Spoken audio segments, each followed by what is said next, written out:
They survived the fire, but were left to fight a system built to forget them. By the time Monday rolled around, London was choking.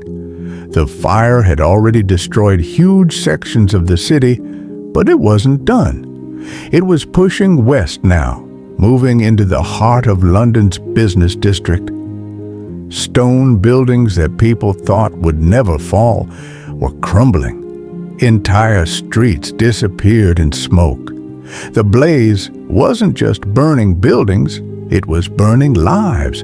Shops that had been open for generations were gone. Churches, schools, records, ash. Families had nowhere to go. The streets were packed with carts, wagons, people dragging whatever they could carry. There was no plan, just movement, just fear. And the wind still wasn't letting up. That Monday, the flames reached St. Paul's Cathedral. It was one of the most famous buildings in the city, a symbol of London itself. People thought it would survive. It was made of stone. It had thick walls. It had stood for centuries, but inside it was filled with wooden scaffolding from ongoing repairs. And the crypts beneath it held books, manuscripts, piles of paper. The heat did the rest. Flames wrapped around the cathedral like a scarf. The lead roof melted and poured down the sides like a river. The great dome cracked, then collapsed. Books, relics, history, gone. People watching from the riverbanks cried out. It wasn't just a building, it was a part of who they were. By now, the fire had been burning for nearly 2 full days. The sun was hidden behind thick smoke. Day and night blended into one long red glow. People were exhausted, covered in soot, hungry, confused. Most of them didn't even know how the fire started. Rumors flew fast. Some said it was the Dutch. Others blamed the French. Some said it was Catholics or Protestants or even a comet from God. Someone was arrested just for speaking French in the wrong part of town. Fear was turning into anger, and people were looking for someone to blame. But while the crowds panicked, a few people kept working. King Charles II was one of them. He ordered fire breaks, real ones this time, not just tearing down buildings, but blowing them up with gunpowder. It was dangerous, but it was the only thing that worked. Navy men and city workers ran through the streets, setting fuses, shouting warnings, blasting paths through the city to stop the flames from spreading. Bit by bit, it started to work. On Tuesday, the wind finally shifted, just a little, but enough. The fire started to slow. Pockets of it were dying out.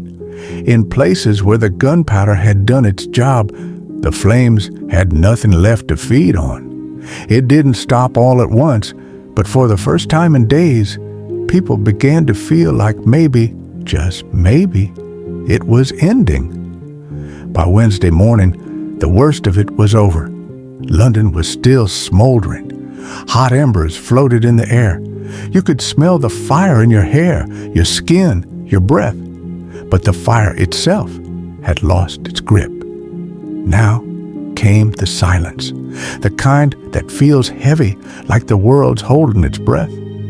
What the fire left behind didn't look like London, it looked like a battlefield.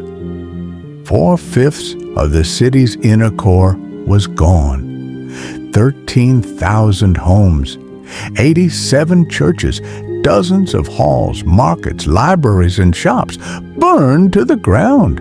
The city had lost more than just buildings. It had lost its heart. Strangely, the death toll wasn't as high as you might think. Officially, only a handful of people were recorded as killed. But most historians believe the number was much higher. The poor, the undocumented, the ones who burned inside buildings that no one saw collapse. There was no way to count them all. And even those who survived didn't walk away untouched. Some were left homeless, others bankrupt. Families were scattered, entire communities were erased, and in the middle of it all stood one tree, still smoking in what used to be a churchyard. No leaves, just a black trunk and roots gripping the ground like it refused to let go. People started using it as a meeting point, a place to leave messages, a place to start again. The government moved fast. They passed laws to stop this from ever happening again. No more wooden homes packed close together. Streets had to be wider. Buildings had to be made of brick or stone. There were new fire regulations, fire posts, and tools. London had learned its lesson. Too late for the people who lost everything, but maybe not too late for the ones who would come after. Christopher Wren, a young architect, was given the job of rebuilding St. Paul's Cathedral. Paul's. He didn't just rebuild it, he redesigned the entire cathedral, turning it into one of the most iconic symbols of the city. Other architects followed. Slowly, a new London began to rise from the ashes. But it would take decades, and for years after the fire, you could still find burned beams poking out of the ground, scorched brick hidden under new stone, a strange smell on rainy nights when the wind blew just right.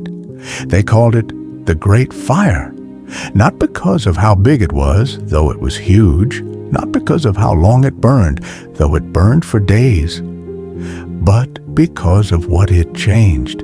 The fire didn't just burn London, it remade it. And deep down, it also left a scar, a quiet, unspoken fear that still lived in the cracks of old walls and the gaps between city streets. A reminder that all it takes is one spark, one mistake, one sleepless night for everything to fall apart. But somehow, London stood back up, covered in ash, soot on its face, but still breathing, still standing, still home.